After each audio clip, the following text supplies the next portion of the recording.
Okay, some basic work on formulas. First, all formulas start with an equals sign, and then whatever you need to do next. So say I just want to find, I'm not going to do it here, I'm going to do it underneath the bottom of this one. Say I want to find the total of each of these columns. Equals sum, adds everything up. Open your brackets, highlight the area you want to add up, and then close your brackets. Imagine brackets are like a hug, a two-armed hug. You need to have them both sides of the range that you've selected.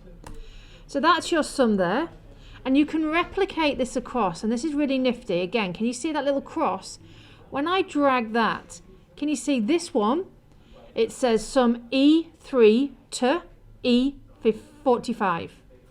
But because it knows you've moved, because it's relative, now it knows it's F3 to F45. And again here, G3 to G45. There are some other nifty little formulas that you might enjoy as well. Sum is to add up. Equals min, yeah, you've got it, that's for minimum. Again, highlight the area I'm interested in, so say I want those, close my hug and hit enter. So that's a minimum number. So that's, again, drag it across. Equals average. Again, exactly what you would expect, it works out the average. So you highlight the ones that you're interested in, there we go. And then you close your hug. You must always remember to close your hug, enter. So that gives you average. If that's, you don't want all of those decimal places, here you can remove decimal places down to whatever you are interested in, or you can add them up from there. And I'm going to drag that across. These are all called relative cells references, because what it means is that it's relative to where it started. Okay? So when you drag it across, it remembers equally. If I wanted to total here, this is dead information. Because if I change the cost price here to £2.05, this information doesn't. You should never ever make calculations outside a spreadsheet. You always let the spreadsheet do it for you. So let me do the total here. So I'm just going to delete that total column and we're going to have a little look at it. So we're going to do equals, all formulas start with equals, the number of units times by the total cost. So that's the amount. Now why this is brilliant is that if this price changes, look at that figure there. It changes for you automatically. If you can you see my nifty little symbols changed here, so I can do my relative. I'm just going to drag that down for you. And can you see it goes, oh, E45, E44, 43, 42. So it knows to do it relative from where it started before. But you might not always want that. I might want to do this number, my total, minus the flat fee that we're going to pay them. Okay? My problem is, if I drag this down, it's not going to be able to work it out because it starts there going to the correct place, but in the second one, it doesn't. At this state, you have to do something that's called an absolute cell reference. So you do a $sign, it absolutely has to go to I, and it absolutely has to go to 1. I have taught this many years, and I have found that if you say that word absolute every time you need to, and remember to put a $sign in, that's how it works. I'm just going to write another one to show you. So equals this symbol, and we're going to do minus here, but remember this absolutely has to go there, and sorry, I did that wrong. So it absolutely has to go to I, and it absolutely, help if I did this right, absolutely has to go to I, and it absolutely has to go to 1. But now let me show you the real beauty of this. If I drag this down using my normal symbol again, all the way, can you see that each of those keep on going to I1, even though the first one doesn't because it's still relative. The second one does because you've told it its absolute destination. So this is a really useful tool to know if you always want to keep going back to the one cell. Another thing that I've been asked about is something called a VLookup. So I'll just show you how those work.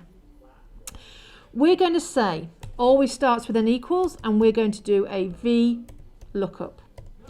First thing in the VLookup is you say, where do you want to look? Where's the information? So mine's all about the units. So I'm going to look at the number of units that they've sold, comma, and I'm going to compare it to the sheet that I have here. So now I highlight the sheet. And then I'm going to say the answer that I wanted to provide is in which column? Well, it's in the second column. So what's going to happen is it's going to look at what's in E3. It's going to see which criteria it meets, and you normally start from your lowest to your highest. And then it's going to say, right, whatever is in column 2 of those criteria is what I'm going to show. Let me just show you how that works. You see that says excellent because it's gone to 95. It's looked in this and it's gone, right, well, it has to be over and 75 or over, so I know it's going to be excellent. But again, we can't just leave it like that, because if I copied this down, it wouldn't work, because just here, it needs to always go to that same group of information. So you've got it. We put an absolute cell reference around it. So a $sign, it absolutely has to be C, and it absolutely has to be D. So that's your absolute cell references. So when you hit enter, and now that I copy this down, you'll notice that some of them are doing medium and some of them are doing good. If I keep on copying that information all the way down to the very bottom, these ones here, for example, are going to do low, because it's looking at the number 7. It's going to the information here and going, well, it's not 24 and it's not lower than 4, so it's got to be a low. Okay? If I change this to 1, it'll have nothing, because there's nothing here that is for that. So I'd have to have a 0 calculation in there as well. So that's how your absolute cell references work. Just as a little reminder, so you understand what's happening, in the formula, you can see here is where we're looking. This is the sheet number. So if it had been on this sheet, you wouldn't have that. But it's because I've got my selection on another sheet. So the sheet, exclamation marks, that tells me where I'm going. That's the range I'm looking at. And that's the column in the range that has the information that I require. Something else that you could do is something called an if statement. Now, these are quite handy, I think, if you just want to compare two things.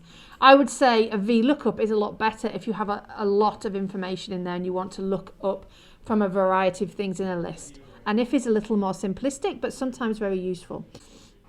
We're going to do if, open your brackets, we're going to say the total is greater than 80. We're going to say well done, or yay, so I can distinguish it. And that's in inverted commas. Comma, that's for your if not. We're going to say boo. Very simple one here, just so you can see. Again, close your bracket. So if F3, which is this one here, is 80, greater than 80, yay. If not, boo. So boo. Okay, I don't think we're going to have any yays, to be honest, here, because I chose a bad number. So let me just change that to 20 so that we can at least have, let's do 15. So we've still got a boo there, but if I replicate that down, that one's going to say yay. So that is what's known as an if statement. So again, if, then you say what you're looking at, put the criteria, which could be less than, equals to, or greater than. And then after you've said what's going to happen, comma, first thing, comma, second thing. You can do things like nested ifs to make them more complicated, but at the moment we're just doing some basic formulas. Now, in my opinion, they're some of the most important formulas you're going to use.